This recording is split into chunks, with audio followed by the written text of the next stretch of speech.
السلام عليكم ورحمة الله وبركاته. أهلا بيكم. النهاردة احنا مع الصف الأول الإعدادي وهنعمل تجربة، واللي هيعمل معايا التجربة الطالب زياد علي حسن عرفة. زياد علي حسن عرفة. أهلا بيك يا زياد. في البداية خالص عايزة أعرف وأفتكر يعني إيه مادة ويعني إيه جزيء. مين يعرف لي المادة؟ كل ما له كتلة وحجم. برافو عليك. المادة كل ما له كتلة وحجم، أو كل ما له كتلة ويشغل حيزا من الفراغ. الجزيء، نعرف الجزيء. مين يعرف لي الجزيء؟ ها؟ مين يعرف لي الجزيء؟ تمام. الجزيء أصغر جزء من المادة يمكن أن يوجد على حالة انفراد وتتضح فيه خواص المادة. طيب الأدوات بتاعتنا النهاردة عبارة عن إيه؟ أول حاجة إيه يا زياد؟ دي مادة اسمها برمنجانات البوتاسيوم. تاني حاجة مخبار فيه إيه؟ مية. مخبار فيه مية. طيب تعرف ترفع المخبار عشان زمايلك يشوفوه؟ ارفع المخبار. ثواني كده. هنضيف الإيه؟ برمنجانات البوتاسيوم في المية.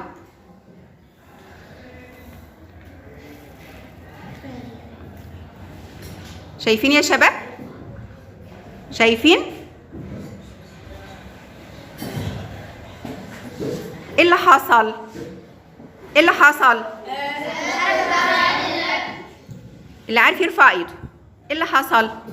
جزيئات المادة في حالة حركة مستمرة، اللي برمجانات البوتاسيوم تجد في المسافات البينية بين جزيئات المادة. اللي حصل ان تحركت جزيئات برمنجانات البوتاسيوم حركة عشوائية في جميع الاتجاهات زي ما انتم شايفين كده. وتلون الكأس، ارفعوا لفوق كده يا زياد. وتلون الكأس بأكمله باللون الايه؟ البنفسجي. وتلون الكأس بأكمله باللون البنفسجي. يبقى نستنتج من هنا أن جزيئات المادة في حالة حركة مستمرة. يبقى جزيئات المادة في حالة حركة مستمرة. طب يا ترى حركة الجزيئات في المادة الصلبة زي السائلة زي الغازية ولا بتختلف؟ يا شباب محدش يتكلم كده، ارفع ايدك. عايزة اعرف حركة الجزيئات في المادة الصلبة ايه؟ تختلف يعني تبقى ايه في المادة الصلبة؟ في المادة الصلبة محدودة جدا اهتزازية. برافو عليك. المادة الصلبة تكون جزيئاتها في حالة حركة، تمام، بس حركة ايه؟ محدودة اهتزازية حول موضعها.